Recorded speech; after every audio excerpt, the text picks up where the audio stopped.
Hello everyone, আসসালামু আলাইকুম। This is me Simun. কেমন আছেন সবাই? হোপ সবাই অনেক অনেক ভালো আছেন। তো চলে আসলাম মামার বাড়িতে আমার মামাতো ভাইয়ের ছেলের বার্থডে। আমার ভাতিজার নাম হচ্ছে আব্দুল্লাহ, আর এটাই হচ্ছে ওর জীবনের প্রথম জন্মদিন। মানে আমার ভাতিজার 1 বছর পূর্ণ হলো। কেক কাটার আগে ছোট বড় গেদা বুড়ো সবার ডান্স দেখছিলাম। টিভিতে গান ছেড়ে বাচ্চারা অনেক আনন্দ করছিল আর একসাথে সবাই মিলে ডান্স করতেছিল।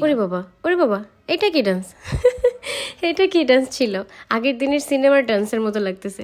বাচ্চাদের আনন্দ দেখে আমাদের সবারই অনেক আনন্দ হচ্ছিল আর খুবই ভালো লাগছিল। ইনি হচ্ছেন আমার মামা, তার নাতির বার্থডে ছিল। এইদিকে আমার ছোট্ট সোনামণি আমার টুলটিটা ঠান্ডার মধ্যেই আইসক্রিম খাচ্ছিল আর ডান্স করতেছিল। ওই যে তুর্কির একটা ডান্স আছে না, আইসক্রিম ডান্স, সম্ভবত ওটাই হচ্ছে। যাই হোক, আমার মেয়ের কাছ থেকে শিখে রাখুন কিভাবে আইসক্রিম খেতে খেতে ডান্স করবেন।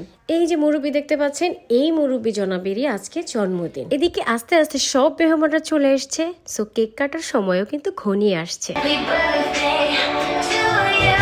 হ্যাপি বার্থডে গান চলা মানেই কেক কাটার সময় হয়ে গেছে। সো আমরা সবাই মিলে কেক কাটার রুমে চলে গেলাম এবং সবাই মিলে ওইখানে ভিডিও করা শুরু করে দিলাম। সবাইকে দেখলাম একজন আর একজনের সাথে অনেক অনেক ছবি তুলছে। পরিচিত মুখগুলোকে একই ফ্রেমে একসাথে মুঠোফোনে বন্দি করার জন্য সবাই মিলে একেবারে ব্যস্ত হয়ে গিয়েছিল। যাই হোক, কেক কাটার মুহূর্ত বলে কথা, সবার মাঝে একটা উত্তেজনা কাজ করে এই সময়।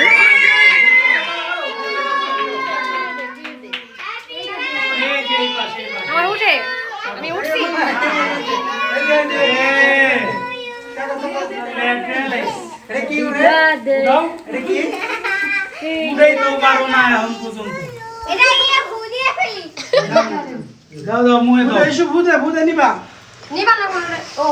এতক্ষণে ফুদিছে।